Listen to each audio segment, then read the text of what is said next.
Si tu veux parrainer quelqu'un au Canada ou tu as déjà parrainé quelqu'un ici au Canada, voici 10 choses que tu dois absolument connaître. Une relation authentique. Ta relation doit être réelle.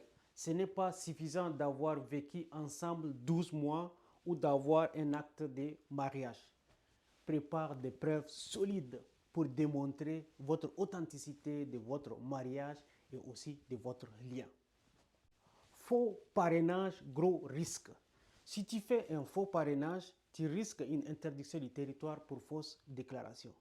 Parrainage d'enfants. Tu peux parrainer tes enfants âgés de moins de 22 ans, célibataires et sans enfants.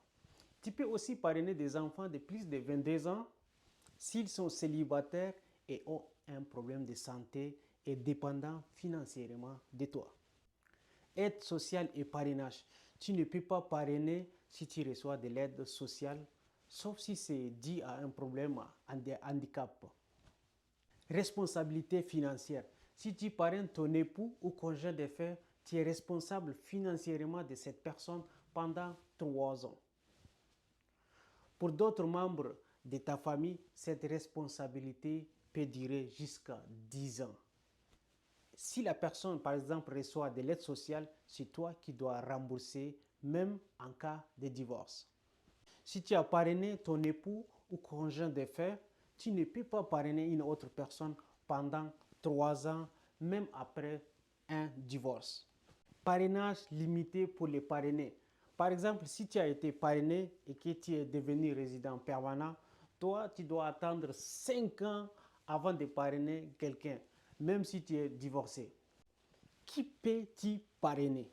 Ton époux, épouse, marié légalement, ton conjoint ou conjoint de fait que vous avez vécu ensemble pendant 12 mois, ton partenaire conjugal, c'est-à-dire vivant à l'extérieur du Canada. Et aussi tes frères et sœurs âgés de moins de 18 ans, mais qui sont orphelins, des pères et des mères.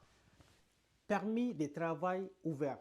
Une fois que tu as reçu l'accusé de réception de ta demande de parrainage, la personne parrainée peut demander un permis de travail ouvert en attendant de recevoir la résidence permanente.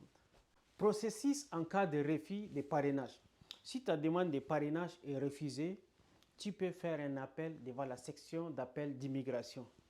Et si ça n'a pas marché, tu peux demander un contrôle judiciaire devant la Cour fédérale et en même temps, tu fais une demande de résidence permanente pour considération humanitaire.